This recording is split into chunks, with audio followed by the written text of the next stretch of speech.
Good morning, everybody, and welcome to our Community of Practice session for Account Play Explore Professional Learning Cohort and CPIN cohorts. We're so glad that you're here.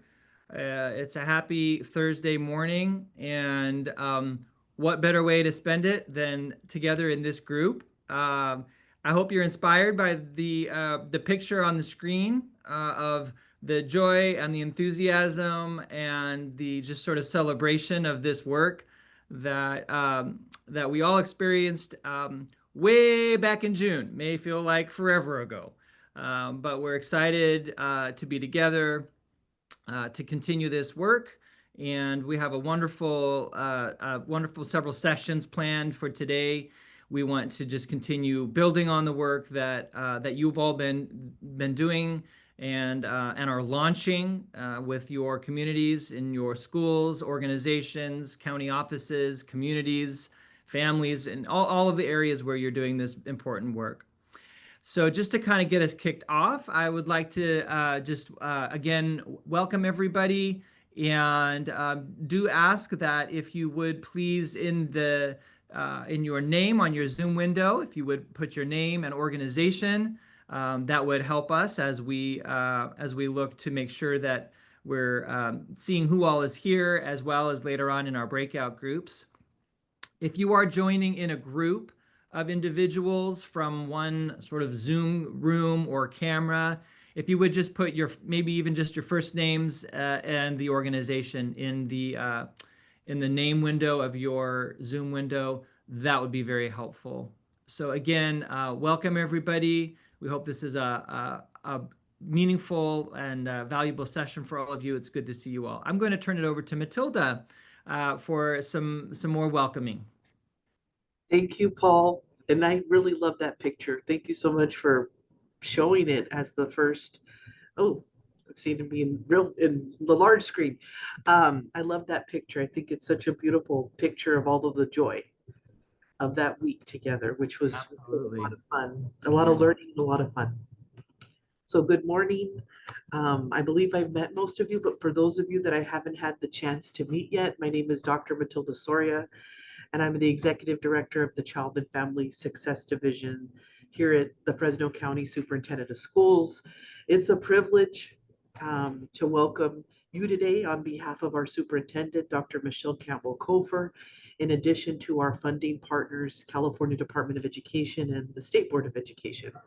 So if you recall, as Paul shared, we gathered together in June, and before that we gathered virtually.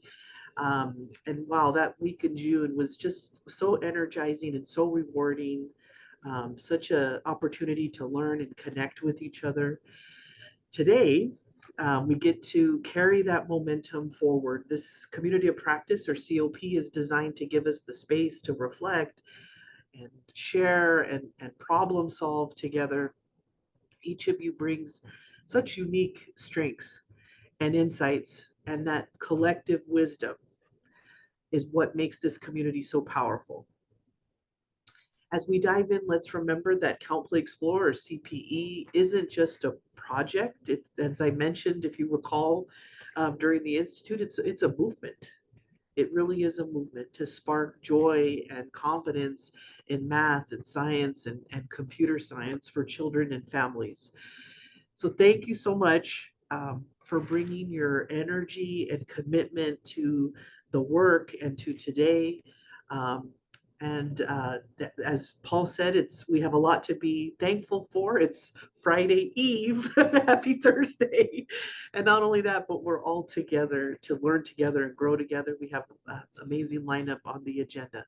And so without further ado, I'll turn it over to Naomi, who is my right hand, left hand, right foot, left foot. She's the woman that runs the show, really. And she'll share a couple of words of welcome. Naomi? Thanks, Matilda. Hi, everyone. I'm pretty sure I've met almost everyone. I know there's a couple of changes for facilitators. So I'm Naomi Reilly. I'm the program coordinator for Count, Play, Explore with Fresno County Superintendent of Schools. It's really great to see everyone online. It has been since June, so it definitely missed everyone. And we had so much energy, like Matilda said, back in June. And I hope that has continued all summer long and into this new school year.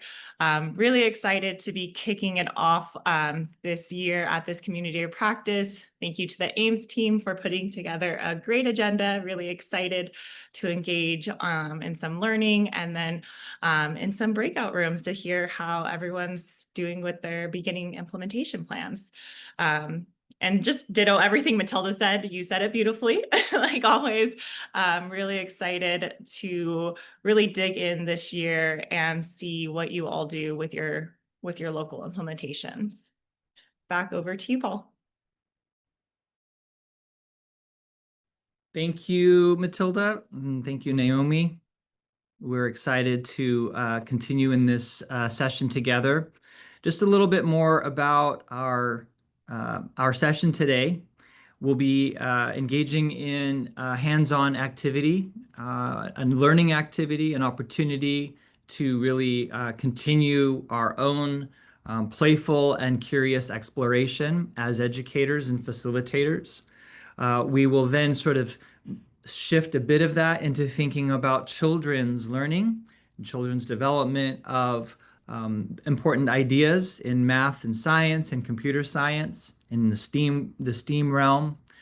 We'll have a brief break about midway through the agenda. And then we'll move into some implementation sharing this morning. We have three agencies that will be sharing some highlights of their work. Thank you in advance to them for preparing and being willing to share with us a bit of kind of where they are related to recruitment strategies and developing their cohorts. We have a lot to learn from each other, and this community of practice space that we create here is an opportunity for us not only to share what's happening, but to hear about highlights and strategies and maybe even hurdles and bumps and how we might be addressing those things as we seek to really grow this work and get people involved in it. Then we'll also explore some further resources and ways to sort of sustain and grow and continue expand this work. Resources available to you, resources that are that we all want to sort of bring into this space as further learning supports and further implementation supports. Along the way, if you have questions, please feel free to enter them into the chat. That space is for all of us to use. And so, feel free to make yourself at home. We want this to be an inviting and welcoming space for everybody to contribute and to participate. So with that, we'll head right into our first activity of the session. And I think it's really important to think about some of the things that we find to be really critical for our learning. Some of these things, if you were with us in June when we met in person, you experienced these firsthand. Exploration, using our hands to learn, to explore things, collaborating with others to sort of think about how we might learn from and with each other, celebrating and having joy and enthusiasm, excitement about what we're learning and what we're experiencing. And then even just reflecting the ways that we were able to pull together our learning and document that learning. We have this lovely four-board art piece here in the Ames office of all of the ways that you reflected on your learning throughout the week in June. And we want to continue that. We want to find ways to do that. Now, we're all online here in a virtual environment, so we'll do our best to make some adaptations and to find ways that we can use technology to support our learning and to enhance our experiences. So with that, just kind of a introduction to our session today. This next session will be Shape, Play, Create, Partition, and Imagine with Tangrams. My colleague Alejandra and I will be facilitating this portion of the COP. And for this portion, you will need some materials. A few of the materials that you'll need to sort of gather, and I'll give you some time to gather them, is a piece of what we like to call it, it's a chipboard. It's just a thin sort of piece of cardboard that will be suitable if you have a cereal box. That works really well too. Could be Wheaties, Frosted Flakes, or something that's your favorite. If you don't have a piece of chipboard or you weren't able to gather these things ahead of time, a plain piece of paper will work as well. We just like the chipboard's thickness because it sort of holds up and doesn't quite get bent as much as a piece of paper, but a piece of paper will work as well. You'll also need a pair of scissors. You may need a pencil or a pen. And if you have your STEAM journal or any journal, there will be opportunities to do some reflecting and some documenting of your STEAM learning as we go throughout the session. Another material that you might want to gather is your own curiosity. That really can frame the way that we learn together. So we invite you to be curious today, to ask questions, to wonder, to notice, to sort of stay playful with the activity as we move forward. This activity will begin by inviting you to think about something that you have recently put together or taken apart. So I want to give everyone just a moment to think about that. In any field or any kind of area of your life, what is something you've put together or taken apart?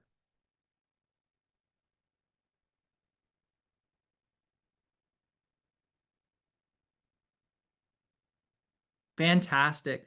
All right, well, so if you haven't had a chance yet to post that, well, there's no time limit to this. So even throughout, if you think of something else that you've taken apart or put back together, feel free to add that to the chat.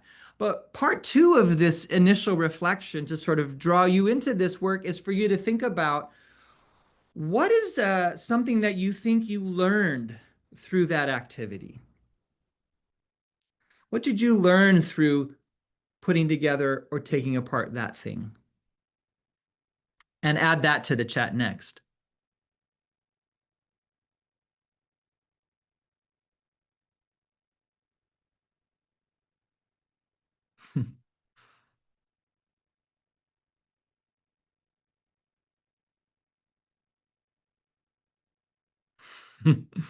I appreciate the mix of humor, of patience, using a sequence or steps, creativity, and collaboration. A number of you have mentioned perseverance. So apparently there's something that sort of causes you to sometimes feel like you've got to keep at it a bit.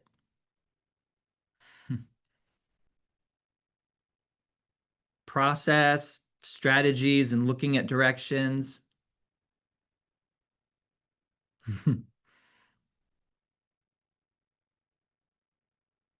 Sure. Problem solving, how to read instructions in the rain, hand-eye coordination, tools, and friends and helpful friends. Absolutely. Well, today we're going to have a chance to take something apart and put it back together. And we're going to do that with that piece of chipboard that you've got there. So I'm going to ask you to sort of find that now, and then we're going to get started with our activity. So you're going to take your piece of chipboard, whatever size it is, and we need to start with a square. So the way that we're going to start with a square is whatever sort of shape it is. If it's a paper, if it's sort of an 8x10 like this, or if it's a rectangular like this, we're going to take sort of one side of it. And in order to make a square, going to just take one of these top corners and fold it down to where it sort of matches on this side here and make a crease there and sort of just crease that down through the middle like this. And when I have that there, I actually am forming a square. But the way that I'm going to do that is I'm going to take this pen or pencil and kind of make a mark here along this bottom edge. So if I lift that up, you can see that mark that I made there. If your paper is already a square, then you're great to start. If you don't have a square, then this is the way to sort of form that square. Of course, you could form the square by measuring and cutting with a ruler. This is a simple way to fold this edge over to here and make that square.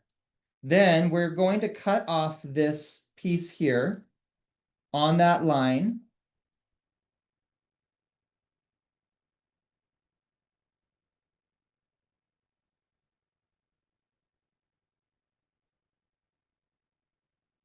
And we'll put that aside. We don't need this piece. It could be a bookmark for later.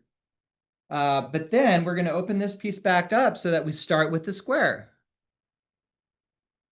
So once you have your square, you might hold it up in your camera. Let's take a look at your square. Does everybody have a square piece of paper or a square piece of chipboard? Yeah, excellent. Excellent, excellent. So you know this is a square because there's 4 sides, but each of those sides is the same length. And this has what we're going to talk about today as right angles. So when you look at this, here we have a right angle. We have another right angle, another one here, and another. We have 4 right angles. Each of those angles is 90 degrees measurement, and it's a right angle, and there are 4 sides that are all congruent, or also meaning the same length. As we continue through, we're going to make a series of folds and cuts, and I'll be using some language. I encourage you to sort of think about the kinds of words and language that you might be thinking about or using in your mind as you're building as well. So the first thing we're going to do is that kind of that crease there we have already. If you don't have that, you'll make that with your square. We're going to go ahead and return that fold and just make sure that crease is really well made here across. You notice now we have a triangle. A triangle, or in Spanish, triángulo, is 3 sides and 3 corners, or 3 points. It's a very pointy shape. What we're going to do is open that back up, and we are going to cut along that folded line.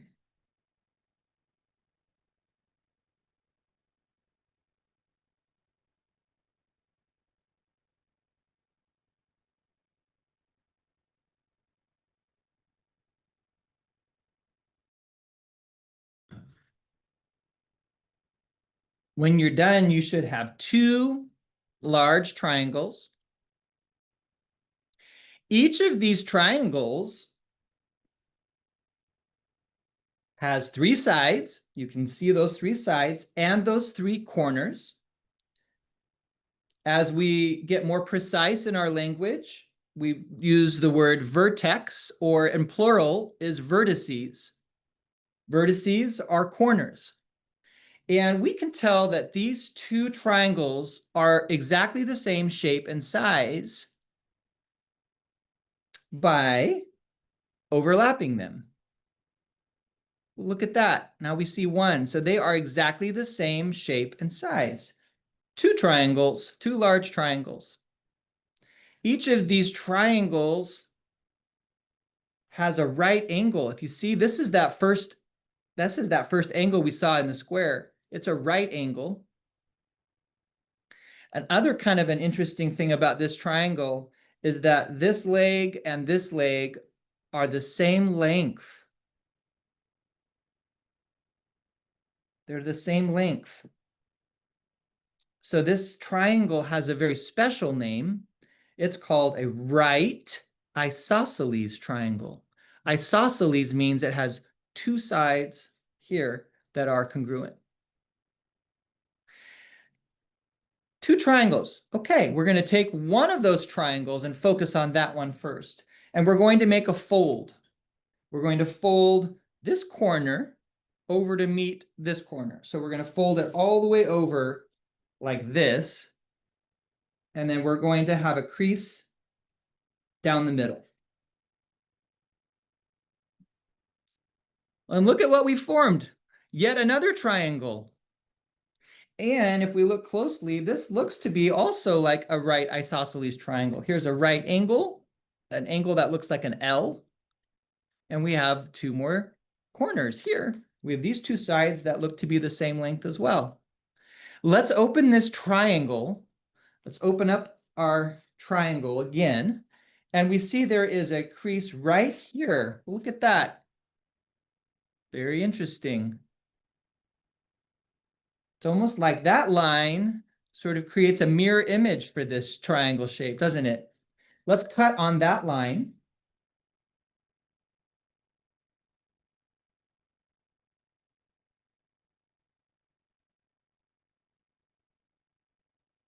And this is what we have now. Two triangles, two right isosceles triangles. You can keep your microphone off, but I encourage you to say that aloud with me. Two right isosceles triangles. How do we know these two triangles are the same shape and size? I wonder what we could do to see. That's the same. That's the same. That's the same. Ooh, Grace suggests that we lay them on top of each other. Let's try that. Well, what do you know? Look at that. Exactly the same shape and size. Let's set those aside. We're going to come back to those in a little bit. We're going to now take our other large triangle. For this large triangle, we're going to orient it like this, with the long side at the bottom and the two shorter sides pointing up. It's still a triangle. If I turn it this way, it's still a triangle with this way. It's still a triangle no matter which way I turn it. Is it ever upside down or right side up? Just kind of depends on your perspective.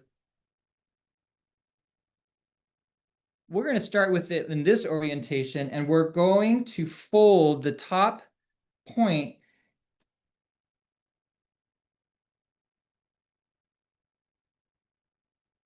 down to sort of the right there in the middle of this long side.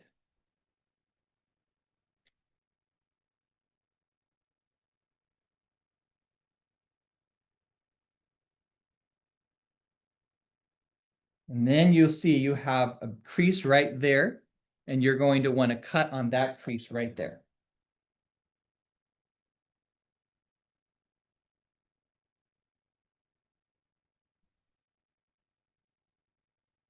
So you folded that part down, back up, and then you cut that top off. Julia asked if they fold it in half first, and I think you were kind of thinking about this to find the midpoint and just sort of, you can do that, absolutely, if you want. You could kind of press it right there and find that midpoint, and that would give you a nice location to match up with that there. Absolutely, that will give you a bit more of a precise fold. Great point.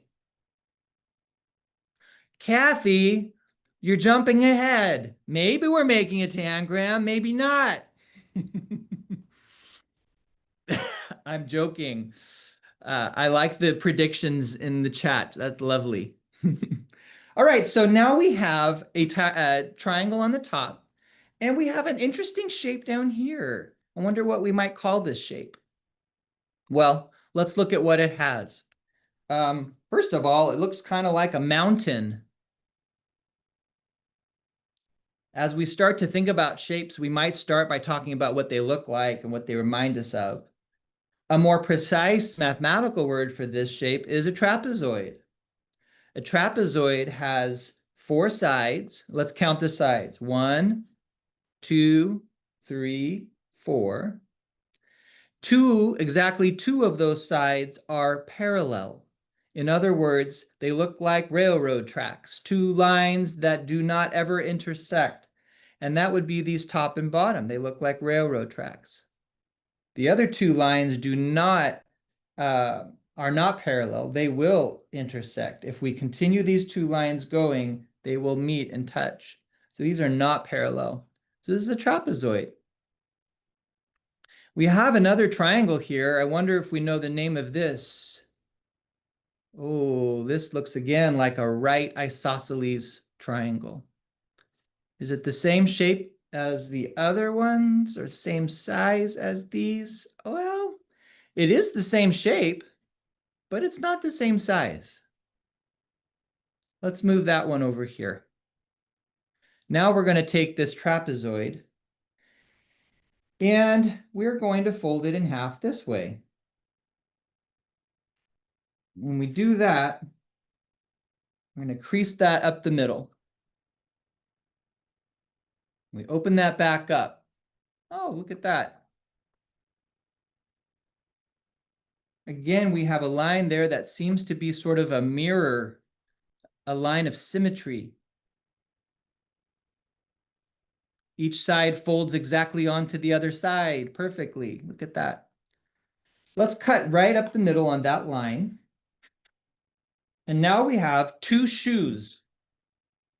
Two shoes or two trapezoids. These are also trapezoids. They don't look the same as the other trapezoid, but they do have four sides and they have one set of parallel lines. These two are not parallel because if we continue them in an imaginary way with our fingers, we see they will hit. We're going to take one of these. I also like to call these shoes because you can kind of make them dance in kind of a shoe way, which is fun. You're going to take one of your shoes, one of your trapezoids, and we are going to fold the pointy edge, which is an acute angle because it is less than 90 degrees. We're going to fold that over to meet this corner of the shape at the bottom, right there. And then we'll make a crease there. Oh, and before you unfold it, look at what you have. You might see some different shapes. What shapes do you see?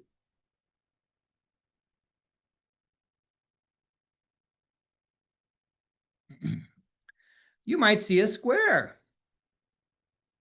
And within that square, do you see something? Sean sees two triangles. So take a look at that. Two triangles inside a square.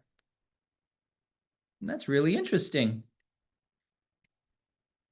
We might even say that each triangle is half or one half of the square. Let's open that back up and we're going to cut on that creased line.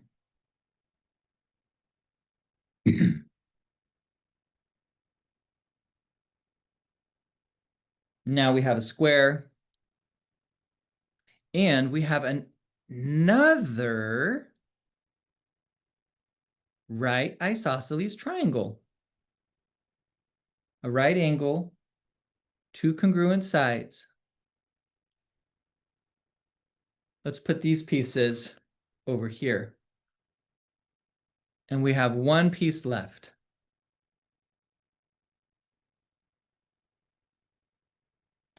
This trapezoid we will fold slightly in a slightly different way.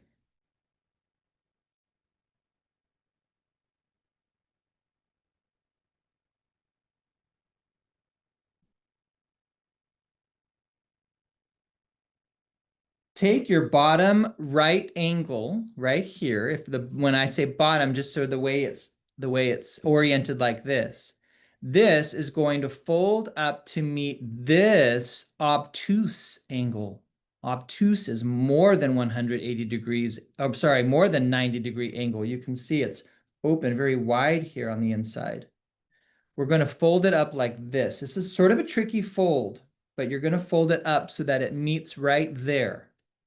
And then that will be a crease like that. So again, this bottom corner folds up to here. And it creases. Before you open up this, what do you notice? What shapes do you see?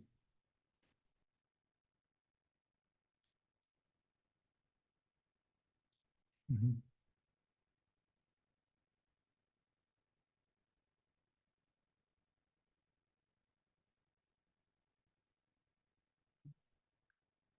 Interesting ideas here.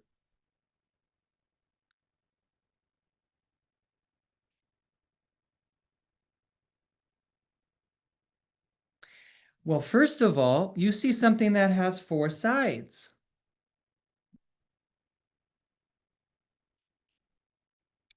Then you see on the inside two triangles. I wonder if these triangles are right isosceles triangles.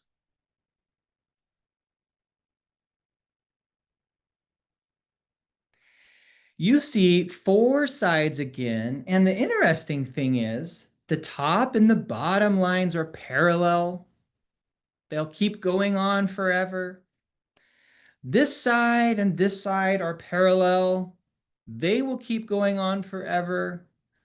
It has four sides with two sets or two pairs of parallel lines. Thus, it is a parallelogram. Now, it could be a special kind of a parallelogram. A special parallelogram is one that might have all sides the same length. Does this have all the sides the same length? That's a good question. If we take one of our other small triangles, we can kind of use that to help measure. We can look at this side. That's the same length. Let's put it on top. Oh, that side's a little bit longer. If they were all the same, we could call it a rhombus, but they aren't. So we'll have to call it a parallelogram. This side is longer than this side. Good thinking. Now we're going to open this up.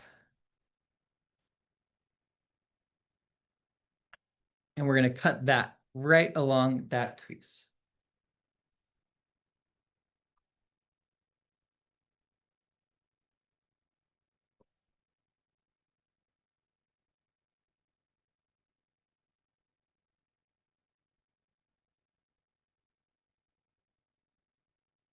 What do you notice? What shapes do you see?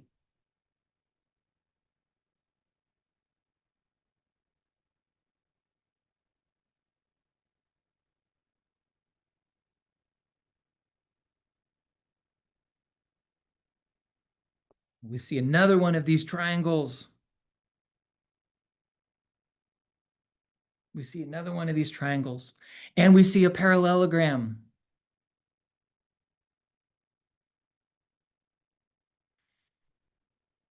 We see a parallelogram. Some of you were thinking this might be a special parallelogram called a rhombus, where all four sides are the same length. But we discovered this side is a little longer. These two sides are a little longer. So it's not classified as a rhombus, but yet a parallelogram. Well, now let's take a look at our pieces. Let's take some inventory. What do we have? First of all, how many pieces do you have?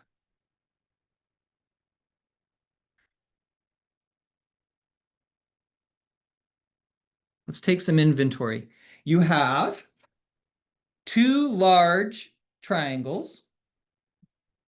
Check. You should have one medium triangle.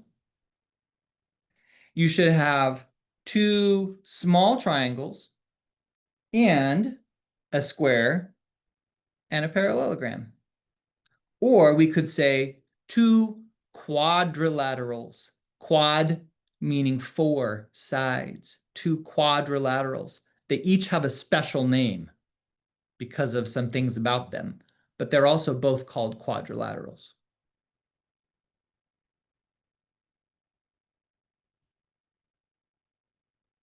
Do you remember what we started with? We started with a square. Can you put your pieces back together to make the square?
you might think about how we started and what we folded first. Do you remember we took the square and we folded into two triangles? We then took one of those big triangles and folded it into two triangles. Do you remember that?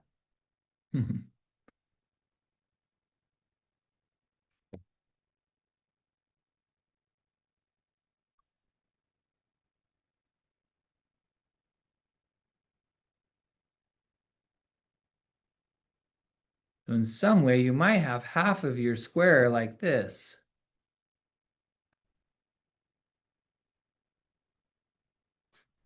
If you solve the puzzle, maybe put a thumbs up or put a little note in the chat.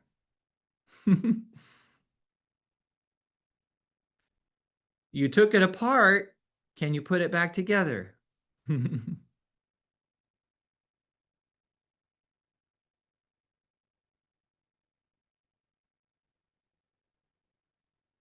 Ventura, I see some squares being formed on your table there.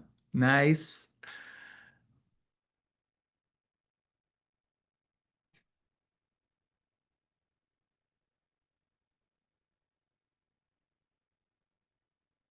If you remember, after we took one of the triangles and cut it in half to make two triangles, we then went over here onto this side. And in that one, remember, we folded down the top and we made a trapezoid and a triangle.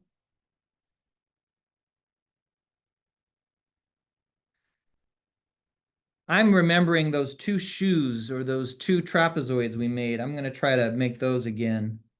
Well, I think here's one of them. And how did I make the shoe out of this one? Oh, that looks like it. Oh, but that's a little upside down. Oh, there it is. There's the other shoe. You might try making those shoes.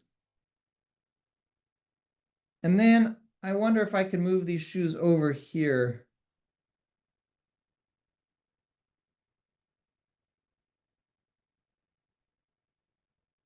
Lots of rotating. Oh, here's a shoe. And maybe this shoe can go up and over here.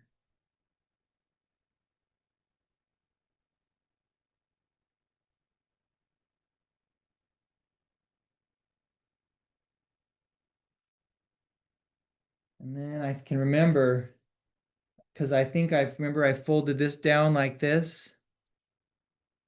And then these came apart as the shoes. We have a tangram puzzle. Some great strategies.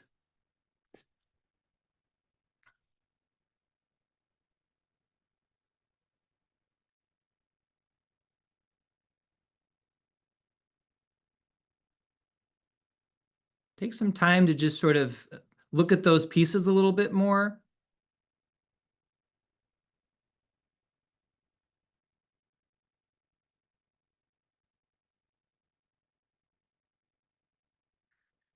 And I want to just ask you now to think about taking just a couple of the pieces and exploring something with those two pieces.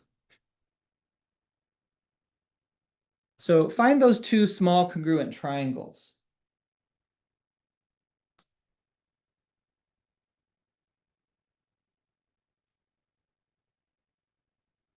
Those two small congruent triangles.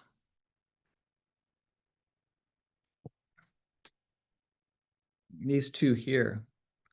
What can you make using just those two pieces as you put those together? What can you make? You can even hold it up to your camera.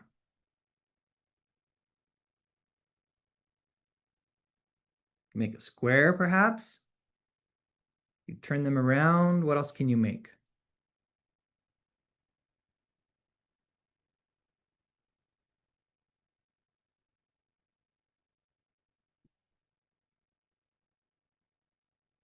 Here are some ideas. Can you try making these?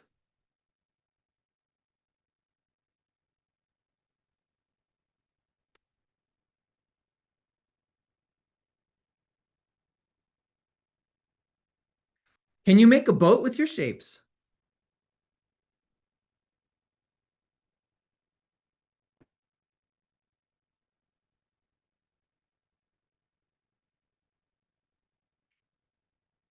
Maybe your boat looks something like this. Or maybe your boat looks different. Maybe you have a different kind of boat that you're making.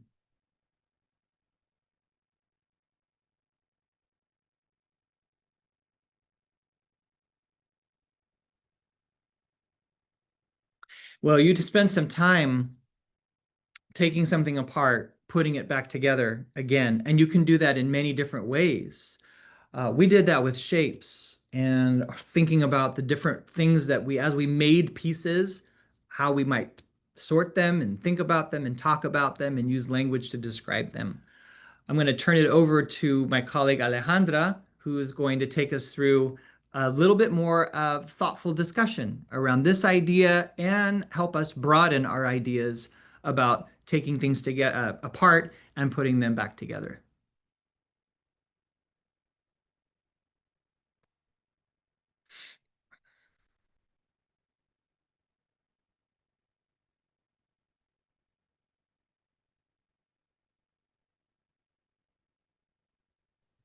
Hello, everybody. There we go. Good morning, everybody. Great to see you all again today, and be back in community with you all. We're gonna keep exploring these tangram pieces. We're gonna take about let's say about 5 or so minutes. And what I want you to do is I want you to just continue putting shapes together, taking the shapes apart, right? What else can you make? Whether it's something specific, right? A very specific design, or it's just maybe it doesn't look like anything, right? Maybe it's just a shape. Maybe it looks like a face, or it looks like something else you've seen in the world, right? So we're going to take about 5 minutes or so, and we're just going to tinker around with these pieces.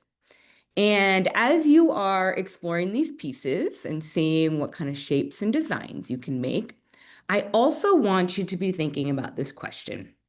What relationships do you see between the tangram pieces? So Paul already started to explore with you all some of those relationships as you were building these shapes, right? So for example, that one relationship you may have noticed already is that if you take that square, right, the area of that square might equal, right, the area of two of those small triangles together, right? So we might see a relationship there, right? Between the area of the square and the area of these small triangles. Another way of thinking of it is the area of the square could equal, or the area of a small triangle could equal half of the area of a square, right? Another relationship you might notice might be between the lengths of the sides, right? So you might notice that if you match up a small triangle with the side of the small triangle with the side of the square, you might notice that the length of one of those legs, right, might equal the same length as the side of a square. So those are some of the relationships you might start to notice. So we're going to take about 5 minutes here, continue playing around, continue tinkering, noticing the different shapes you can make and the different relationships you see between these pieces. I invite you in your STEAM journal as you discover a new relationship, a new observation that you might make on these pieces. Jot down some notes, draw a picture, right, of some of the relationships that you're noticing. And if you want, you can also drop them in the chat as well so that you can share those ideas with other people. So we'll come back together in a few minutes. We'll give you guys some time just to tinker around and play around with these pieces. Jot down some of your observations in your journal. And if you want, you can also go ahead and jot down, share some of those observations with us in the chat.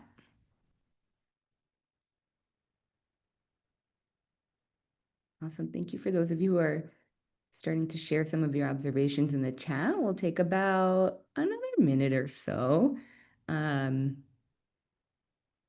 to explore these pieces. Definitely encourage you to jot down your own observations in your own journal. Seeing some people are noticing that the area of 3 pieces combined, right, might equal the area of one of the larger triangles, because they notice that they can use 3 pieces to make a large triangle.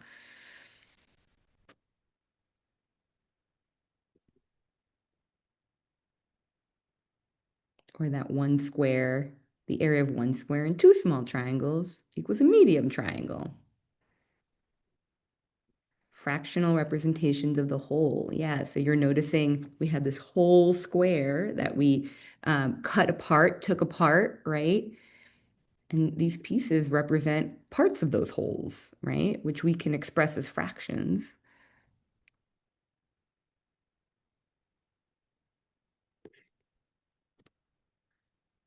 Awesome. Thank you for those of you. Thank you for taking time and for those of you who shared your observations. Definitely, if you notice anything else, feel free to drop them in the chat and also jot them down in your notebook as we continue. Awesome. So you may have noticed, right, as you are putting together your pieces, right? Another way of expressing that process of putting together things, pieces, parts, right? Composition, right? And taking apart those pieces, decomposition, right? You may have noticed that all of these pieces are geometrically related, right? They are through their areas, the areas of the pieces, right? The angles that they have, the lengths of the sides of the pieces, right? And so because they are all geometrically related in some way, right? We're able to put them together to create different designs and different shapes, right? Awesome. So I wanted to just highlight some of the resources that I encourage you to dig deeper into where we can see a lot of this learning happening in our younger children, right? So in the Californian Infant Toddler Learning and Development Foundations, one of the foundations is spatial relationships, right? So, and they outline here, they have our table where we can see the progression of learning in this foundation from 0 to 3, right? So, this is a time when young children are really developing those foundational skills in geometry and spatial reasoning, right? As they move their bodies around, as they observe how others move around the space, as they're manipulating and playing with objects, right? They're learning about the connection, characteristics, right? Of and the interrelationships between people, between objects, and between space, right?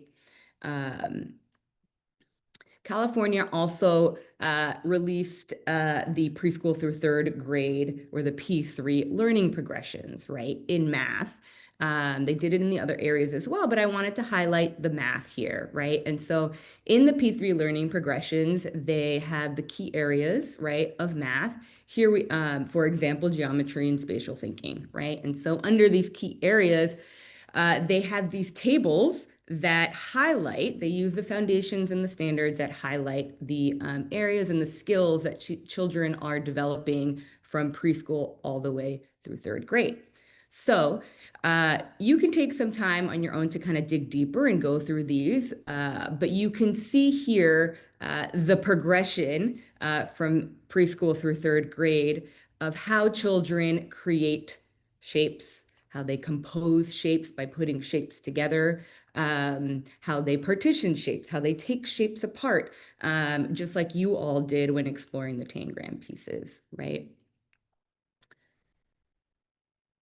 Children aren't only exploring these ideas of composition and decomposition when they're engaging with shapes, right? So they're also exploring these bigger ideas across science and engineering and computer science and art, right? So for example, when children are exploring composition, decomposition, when they are engaging with the cross-cutting concepts of science and engineering, cross-cutting concepts of structure and function, and system models, right? So for example, when a child builds a ramp, right, for a ball with many different pieces, with tubes and blocks, right, that they need to use, they're thinking about, how many of these tubes and blocks do they need to use, right? How are they going to put those together, those tubes and those blocks together to create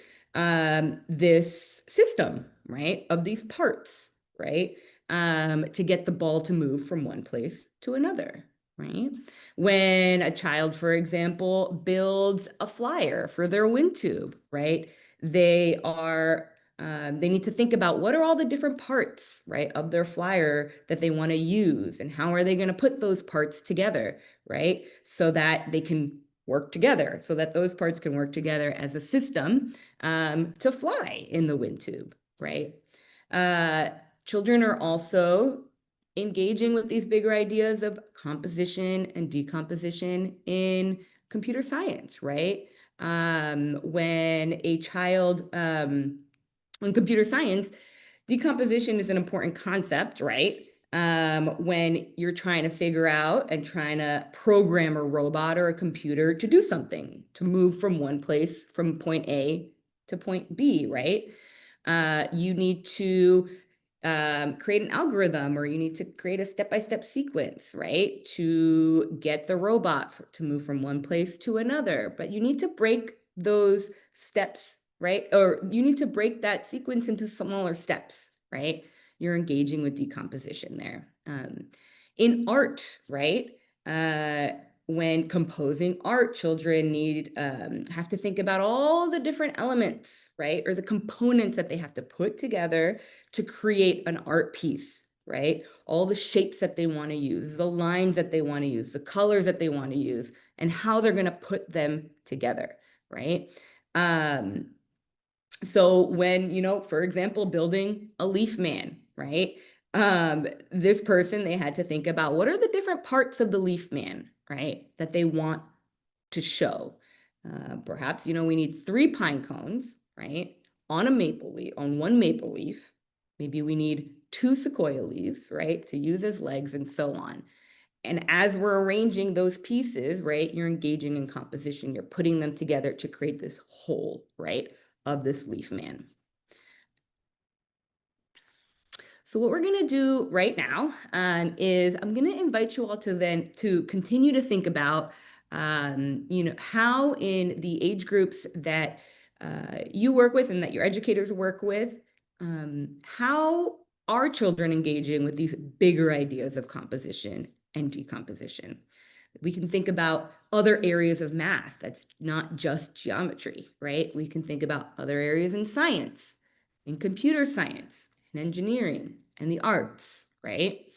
We're also going to think about, what activities could you use with educators as you're working with your cohorts to deepen their understanding of how children develop these ideas of composition and decomposition.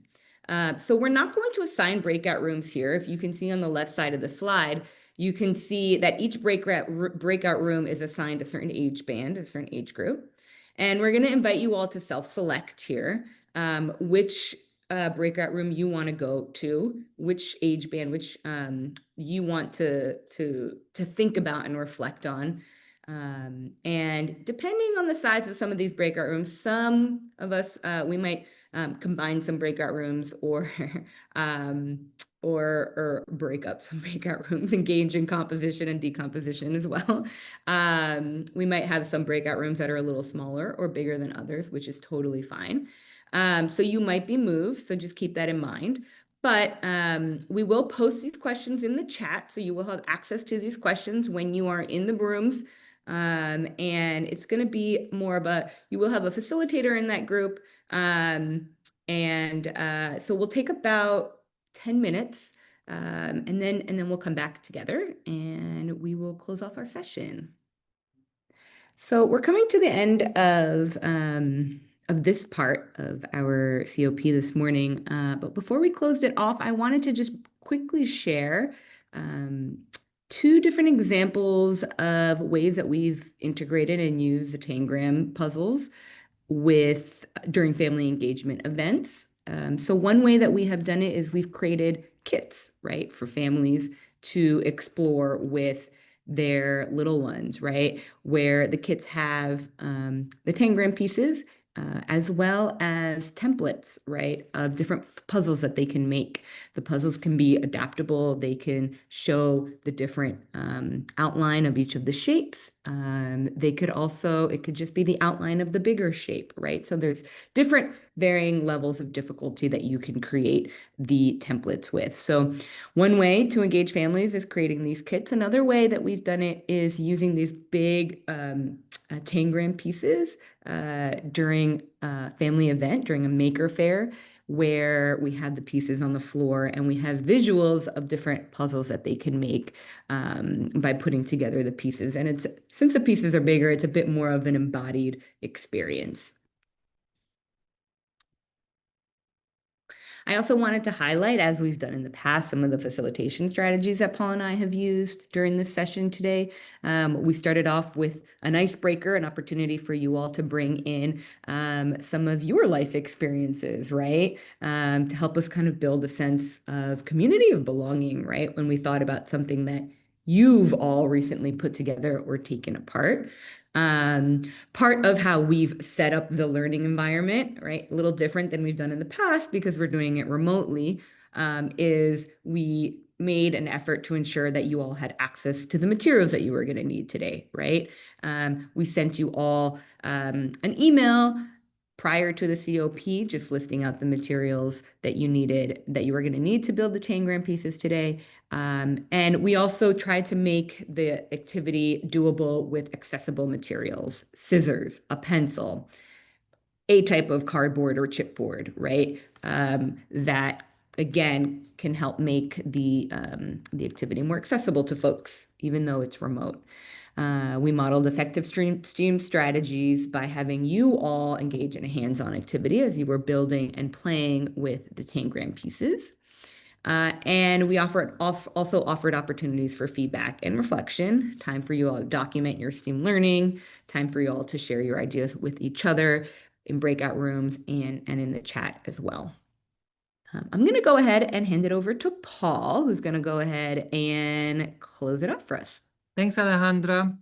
There are many supportive resources through CPE that I would like to highlight and encourage you to visit and explore. On our CPE earlyeducationpl.org website, there are self-study modules as well as facilitator resources.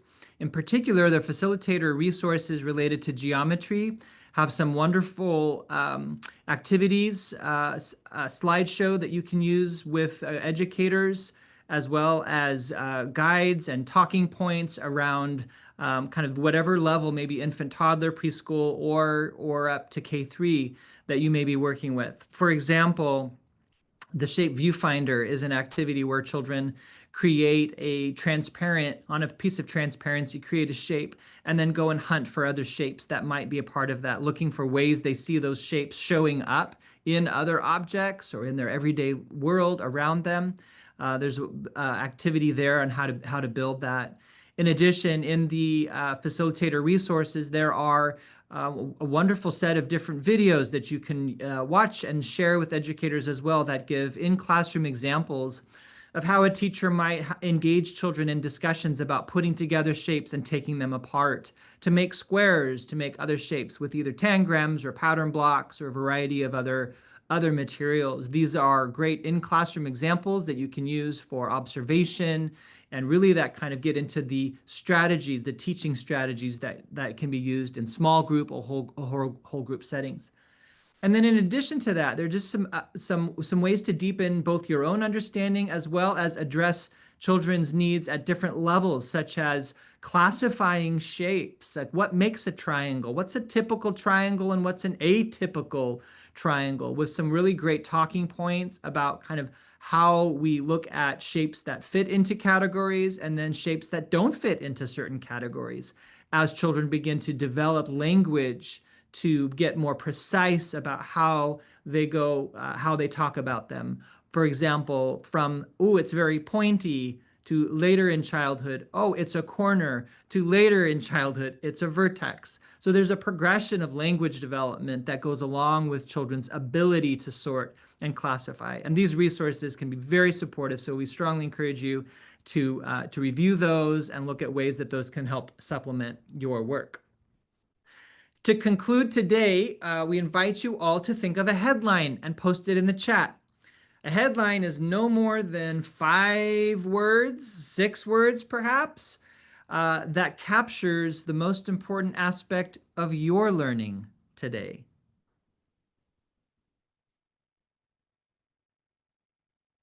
Give you a moment to think of your headline that captures your learning today and post that in the chat. Welcome back from our break. We're going to get started with part 2 of our COP today. Hope that during the break you had some time to stretch, get something to eat or drink, and be refreshed for our second portion. Part 2 of our COP today will be around implementation sharing. This is a critical aspect of this work. We know from research and from prior experiences that when we don't engage in continued support and conversation around implementation, it's difficult to sustain initiative work. So this portion of our COP is meant to provide opportunities to hear about highlights of implementation plans, to use those highlights across our different contexts, and maybe to get some ideas for how you might approach a challenge that you and your team is facing. Maybe get an idea about how you might address your recruitment issues, or how you might think about really structuring a cohesive plan or program for your cohort that you will be working with in your community. So to begin our implementation sharing portion of today's COP, I have asked 3 agencies to share about their plans so far and how things are going. So we'll hear from Exceptional Parents Unlimited, followed by Santa Clara County Office of Education, followed by Monterey Peninsula Unified School District. And I've asked each team just to share very informally about how things are going so far, related to 3 particular areas. One, your recruitment strategies and efforts, or perhaps how you're onboarding leadership and administration, or how you might be planning a cohesive program that is professional learning and coaching and family and community engagement. Again, I've asked each of these agencies to share informally about one of these ideas or several, just to kind of give us a flavor of where their work is right now, what they're facing, and kind of where some of their plans are headed. So we'll begin with Exceptional Parents Unlimited. So I will turn it over to them and to their team to share with us. Hi, everyone. So for us, we did have prior experience with the math initiative. Before we even attended the Institute in June, we met as a team with our facilitators and really reflected on what has worked in the past and what are some things that we need to kind of shift with this new effort. And also, we just blocked out time for the rest of the year in terms of, as facilitators, how we were going to meet, strategize, plan, and prepare for everything that's kind of in front of us. So I think that advanced proactive planning has really paid off. A couple of things that we agreed. Before starting the recruitment or even kind of putting out the flyers, we wanted to just share out with our agency and did a presentation at the end of June, so a few weeks after the Institute, where we talked about what is CPE and why does it matter for families and children that we serve at DPU. So our primary goal is to really make CPE accessible to everyone and everywhere. And so our spaces in the neighborhood resource centers, at early intervention, even as they come in for their early childhood mental health appointment. So any opportunity we get, or how do we make this accessible, right? So that presentation to the entire team created a lot of good excitement. With that, we also as a team agreed that before we had done where we asked supervisors to identify team members who would benefit from these professional learning opportunities. And that worked, but we also received some feedback that, it kind of like was unclear. Why was I selected? So we kind of wanted to create this genuine intrinsic motivation and really allowing folks, whoever was interested and wanted, for them to participate. And so we got our leadership to agree with that approach. And happy to say that once we started recruitment, we were aiming for 20, we got 28, we're ending up with 25 people, which is kind of cool. So people needed that opportunity. The other piece was that this idea and purpose for us, so we're really outside of the classrooms, right? We also wanted to engage with partners that we interact with a lot and or do similar work. So we've been a part of our cohort. We have someone from the county public library. We have someone from our 2, 3 other nonprofit organizations, from neighborhood resource centers, folks who do parent-child developmental learning groups. So really diversified the group. And then I think that's part of our learning and journey, and kind of like, how does this apply to all the different spaces we come to interact with families? But I think just really taking Sandra, if you could do me a favor and see if you could cross-reference of who I'm maybe missing from this okay. sheet on there. Okay. So these are the ones that we have currently. Sorry, Leith, I and I think know some are still interested. I connected with our find friend out whose who mic is is open with and his have wife. that He's closed. Give us interested just a in minute. Kara's coaching. I just sent Okay, I think we're good. Sorry, Lilith. No worries. Technology, love it. I think for us, it has been really paid off that we took time to pre-plan, and then that we really were upfront with staff and with leadership at the same time. There. Wonderful. What I appreciate too is I think that's really coming through is just the way that you have worked to generate some enthusiasm and some background for kind of why this work is important, and particularly to the way that you have reached out to various community partners and included them. So even sort of some network building and community building through that work. Thanks for sharing that. Let's go to our next Santa Clara County Office of Education.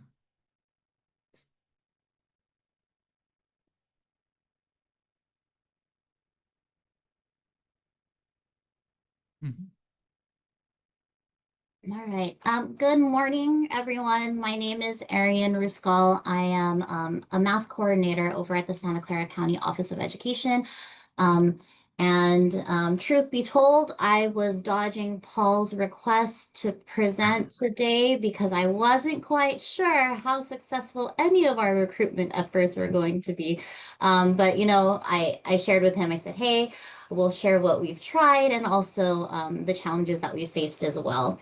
And so initially, and what I like to call this is our Instagram recruitment strategy, I guess, was our goal was to narrow our 31 school districts down to ones that supported P-3 students, have math explicitly in their LCAP, are in the DA space for math, districts that none of our facilitators have current MOUs with so that we can get new touches with our LEAs. And, ones that had a really high socioeconomic, diverse population, Title I sites. And what that ended up bringing us to was down to 8 school districts. And so as we were about to launch that, we thought, well, that plan's adorable. But who are we to think that we're going to get enough people for to meet the 20 people deliverable, especially with just everything that's going on in our landscape nowadays.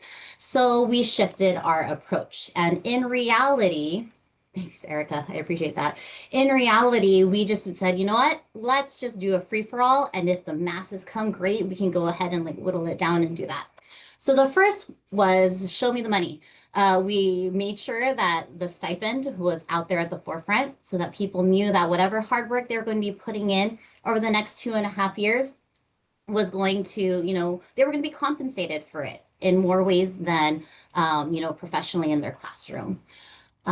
We literally have been spamming everyone. I think at this point, like we did an all call to all of the LEA, or I did an all call to all of the LEAs. We have a list of all the Title I school sites in our county that Anu and I are individually emailing the principals of to make that personal touch. Going through all of our networks, early learning, Robin Stone, who's also on our team, she has a huge network that she's been working with, emailing the school districts that we've just been like literally spamming. And I feel like some people have probably gotten 4 or 5 emails from different people in our organization, just letting them know that this opportunity exists. And then the other one, our other strategy was party crashing. Any and every time that we had an event here for preschool through 3rd grade educators, even if it wasn't within our department, we'd just go down and be like, hey, we notice you have a room. Hey, CPIN, we notice you have like 100 preschool teachers. Do you mind if we? And so we did that a handful of times ever since our recruitment window opened. I presented recently at a library camp and promoted the books on the CPE website, and they brought flyers back to their school sites as well. Anytime we go out to MOUs, we're bringing everything with us. And so we really had like all hands on deck for our recruitment strategy. This is the flyer that we were able to put out as well. And we are collecting interest through an interest application. And within that interest application, not only do they show us, what their role is, but also what their own personal philosophy around STEAM in early learning is. So we can get an idea of who we like to build our cohort around. We hosted 2 informational meetings. The first one, I presented to someone's note taker. And then in the second one, we had a few more people join us, but we ended up recording, we recorded the second one. And as we're continuing to do recruitment emails, attaching the informational meeting video as well so that they can hear a little bit more in depth. Peaks and valleys. I think a strength that we have in Santa Clara County is that we have a large county with a huge interest in STEAM. I mean, we are literal Silicon Valley, right? So hopefully there's a whole lot of that going on. We have very eager preschool and TK educators. They're so eager to learn. They're so excited every time something comes down the pipes that's dedicated to them. We have just a lot of networking resources. But as we were going through and watching the 7 people on our interest survey remain seven, day after day after day, after all of these emails, everything, a couple things that we had, challenges that we faced is, that idea of that low trickle effect. Sure, we got it to the district admin, but that didn't necessarily mean it got its way down to the teachers. The beginning of school year craziness, right? And even the long-term commitment. I think when they see like, we would love for you to join us. Oh, for how long? 2.5 years. And they're like, I can't even see past next week. I think that's been a struggle as well. And even as this grant was starting, we have some facilitators within early learning and the uncertainty around what early learning was going to look like and sound like, after July 1st and who we were even going to be able to get back.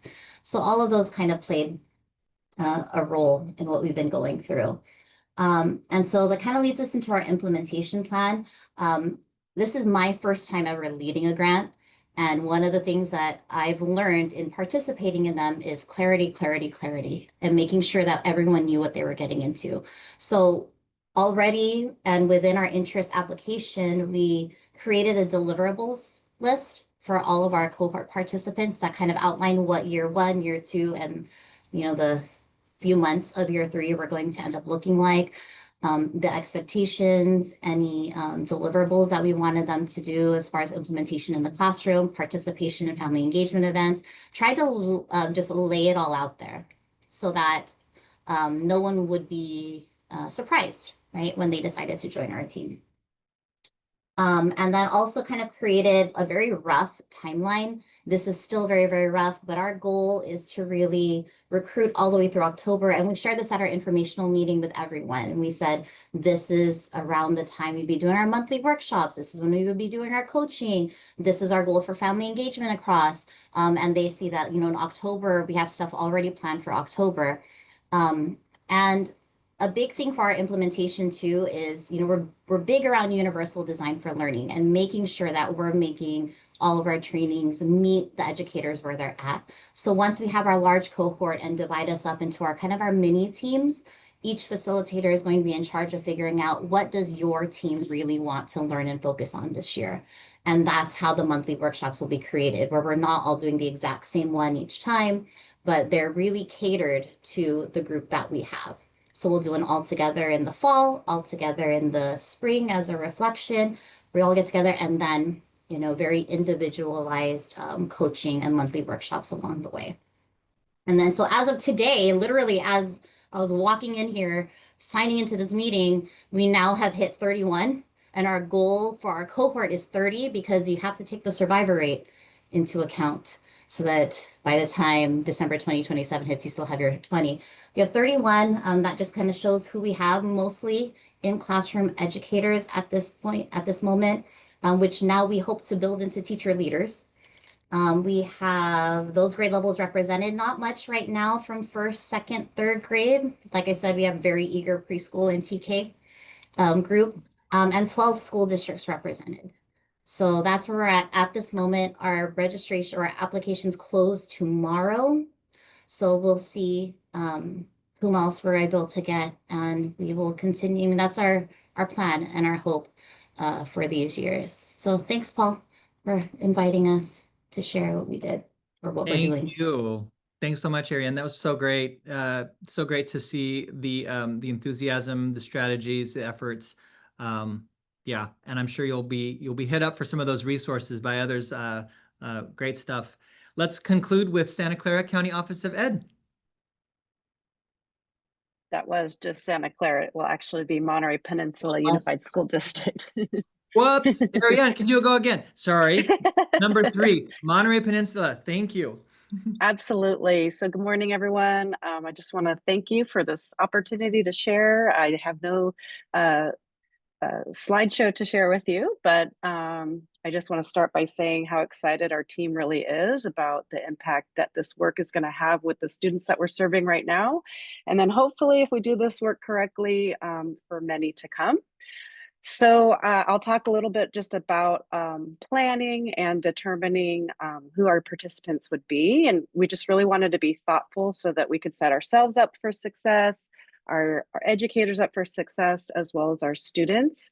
And we're really just trying to think about building in structures or building upon structures that we have in place so that we can continue this work even after the expiration of the grant.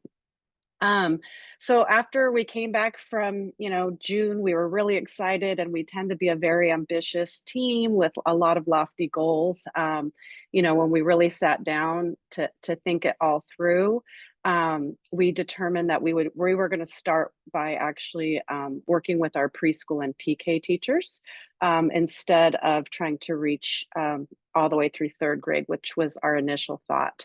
And this really just made a lot of sense because it boiled down to logistics.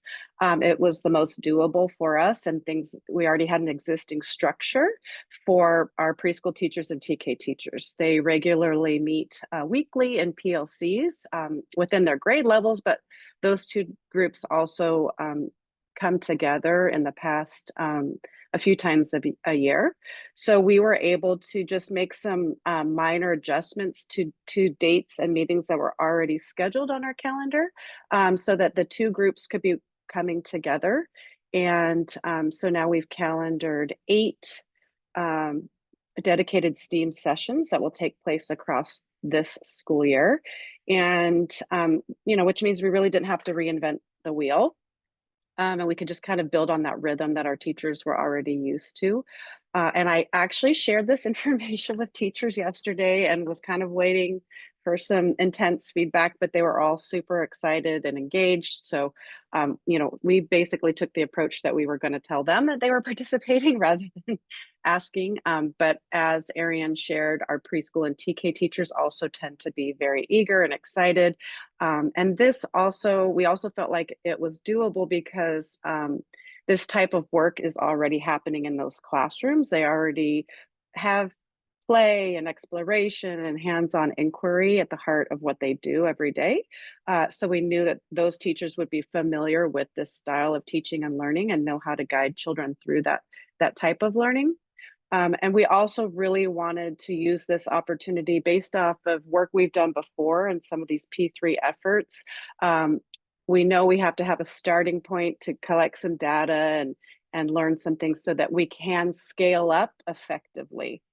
So that's kind of where we're starting with that. In terms of getting some leader support and buy-in, it once again boils down to logistics. We needed them to dismiss TK teachers from some other requirements so that they could be with us a little bit longer. So they're on board with that and excited. And then we're also working to just build on some things that were already in place in terms of reaching our community and families. And that is within all of our preschool and TK programs, we currently use Raising a Reader. And so we wanted to expand then into kindergarten, where we've ordered books that are STEAM related for those book bags that go home regularly to families. And then we have our STEAM TOSA working on building some take-home kits that will accompany those book bags. And then we can also incorporate some of those books and the bags and support materials at some of our family engagement nights. Thank you, Holly and Monterey Peninsula. I love the way that you are building on existing initiative, building on existing work, and as well building on some of the pedagogies and strategies that teachers are comfortable with, familiar with. Great to hear that. I'm now going to turn it over to Melina with West Ed, who's going to share a data point that can help kind of give us an overview of recruitment and efforts that are going on. So Melina? Hi, everyone. I'm Lena from West Ed. So some of you have probably heard my name through emails. First, I want to thank all the lead facilitators and facilitator teams who submitted their implementation plans for the current school year. We had 100% of the PLC agencies submit their plans. And this slide only presents one data point from those plans where we asked about how your agency plans to select your cohort of educators. And so the graph shows a summary of your responses. And one thing to note is that the percentages don't add up to 100 because you were able to select all that applied. And so in terms of how you are all recruiting your cohorts, the most common approach selected by 63% of the agencies included using existing data to identify a targeted group of educators, followed by about half of the agencies selected educators using a balanced sample representing diverse roles, settings, and experience levels. And about 1/3 of agencies have an open call or application for any or all educators to opt in. And about 25% select educators based on recommendations from site leaders, administrators, or supervisors, or we're still determining their selection process. And then we had about 20% prioritizing educators who have participated in previous STEAM-related initiatives, and some agencies selected other strategies that they're using, which included having all preschool through 3rd grade teachers participate, or automatically including new teachers who are new to teaching, or selecting educators based on their willingness to participate, and including site supervisors across centers. And so overall, you can just see the various ways that educators are being recruited to participate in CPE, and even just from the presentations that you all just saw, there's many strategies that you are all using. So we wanted to share this data so you can keep it in mind during your next breakout room discussions related to recruitment strategies, and as you talk with your group considering how your agency strategies align with this data and what you might learn from other agencies and their successes and challenges with these different approaches. So, yeah. Thank you very much, Melina, for the overview.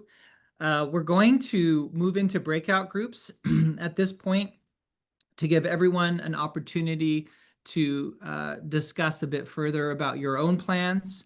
We're going to focus around 3 main questions. Let me share my slide here and I'll share the questions with you. Again, just kind of around what everybody was talking about today. What recruitment strategies are you using? How are you onboarding leadership and administration? What's working well? How is your team planning to deliver a cohesive program of PL and family and community engagement? Maybe there's a highlight in this sort of area of questioning that you'd like to focus on. Maybe there's a question that you have that you'd like to pose to another agency in your breakout group. But we're going to take about 10 to 15 minutes or so to have these conversations in breakout groups.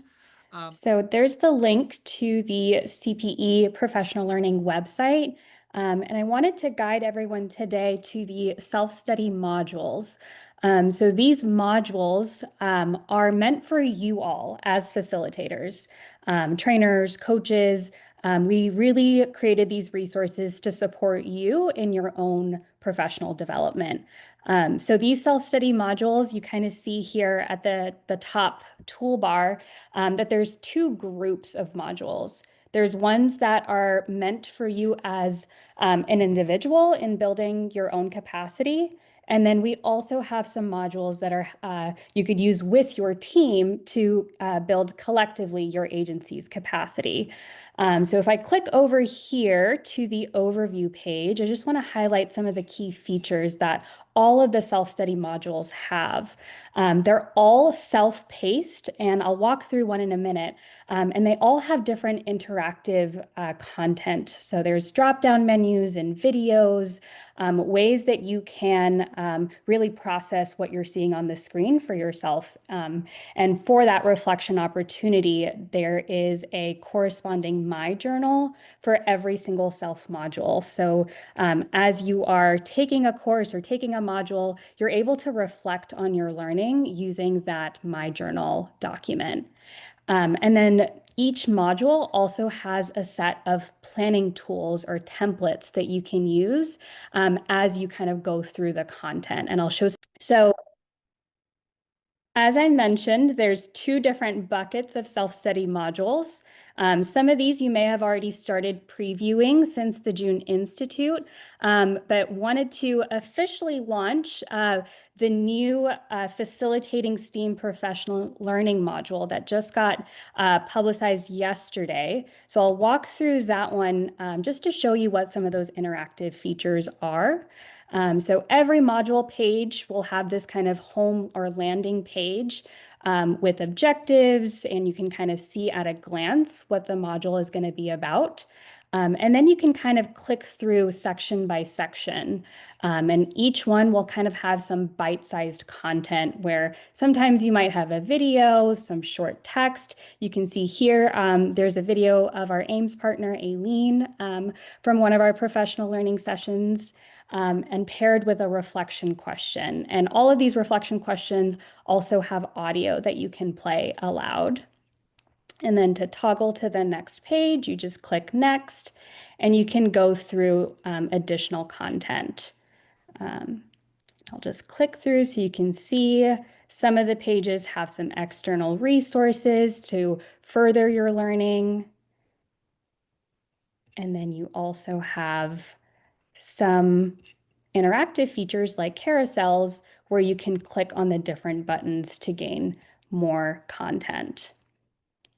So feel free to explore this module. I also want to call out the resource library. So I mentioned that each module has some templates or planning tools that you can use, and you can access all of these through the self-study module resource library. And you can use the filters to kind of toggle by the module title or you can also go to the resource type and select the kind of tool that you're looking for. So let's say you're looking for a coaching tool, you could see the entire library of coaching tools that are available.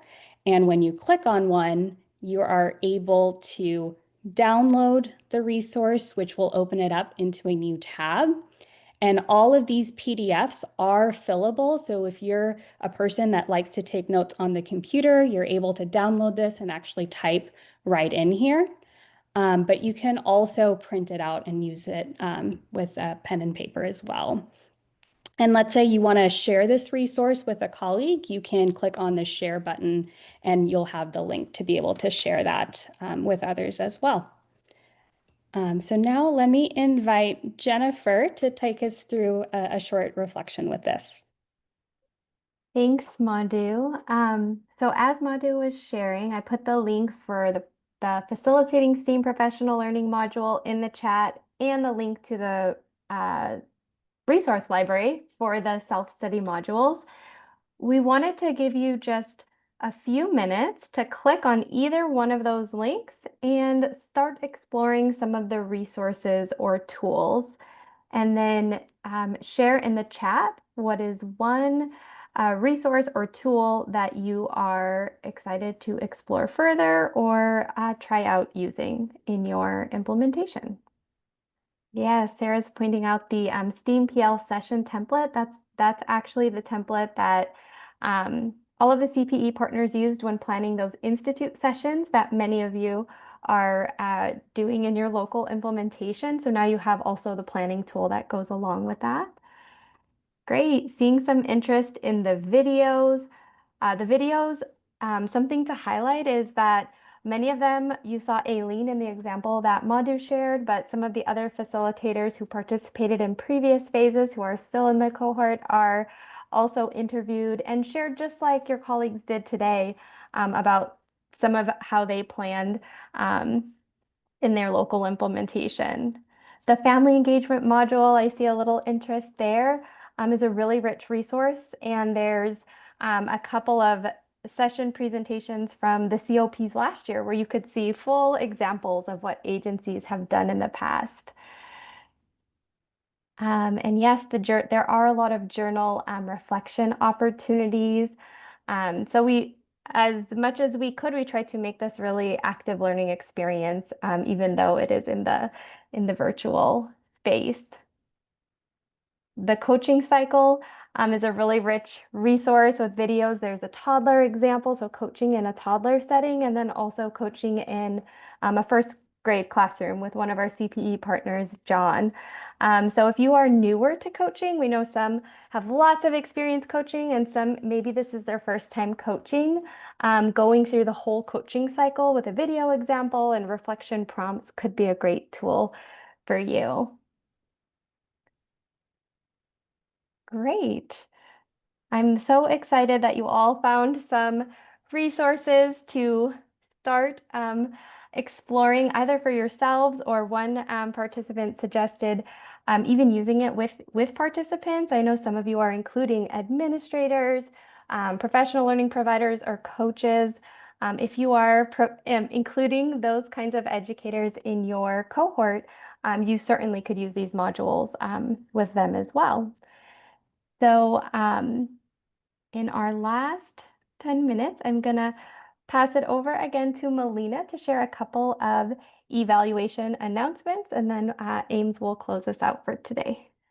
Okay, so on behalf of the WestEd evaluation team, we have two quick announcements to share today. The first, as part of the CPE evaluation, there are a few key next steps for PLC agencies specifically. So prior to your first PL session, we know that some of you have already begun your PLs, but prior to your first, we would like for you to confirm your session date of when it is. We know that the plans sort of had the tentative timeline of when you were planning for your first PL, but plans change. So we would like for you to confirm your date and also share your educator cohort list once you have that available with one of our team members. And one of us will reach out to you to collect this information if we haven't already done so. So that should be coming soon. So look out for an email from us. And also thank you to those agencies who have already shared their educator cohort list with us. And then once we have your list, our team will send out an educator survey directly to your cohort, and we will also share materials with your facilitator team that will help support the completion rates of these surveys. And then after the PL session that you have, we'll ask you to complete an implementation log, and we will also provide you individualized support as you complete it for the first time. And so any questions that you would have regarding how to fill it out, we would be there to support you with that. And again, thank you to agencies who have already begun the process of completing the first initial logs. We really appreciate all the time and partnership from you all. And so if you have any questions about any of this information that I just shared, please feel free to contact our team. And the email that we use is countplayexplore@wested.org. And also, if you haven't already done this, please add this email address to your contact list, and that will just ensure that our communication with you is not going into your spam folder. And then another general announcement we have for all facilitators is that we are looking for any agencies who would be interested or willing to participate in the CPE Math Impact Study, and participating in this study will help show the impacts of CPE on educators' math mindsets, their teaching practices, as well as children's math experiences and outcomes. So if you are interested in participating or even just learning more about what it means to participate, you can contact Emily Coyle at countplayexplore@wested.org, or you can reach out to any one of us who can support and address any questions that you might have. And we'd love to hear from you. So that's all I have to share for today. I'll pass it over to Paul, I'm guessing.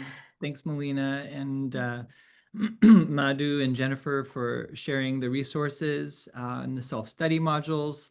It's great to see all of the additional the support, the deeper learning that we can all experience as we take some time to review and explore those. So we're excited about continuing to explore all of that together.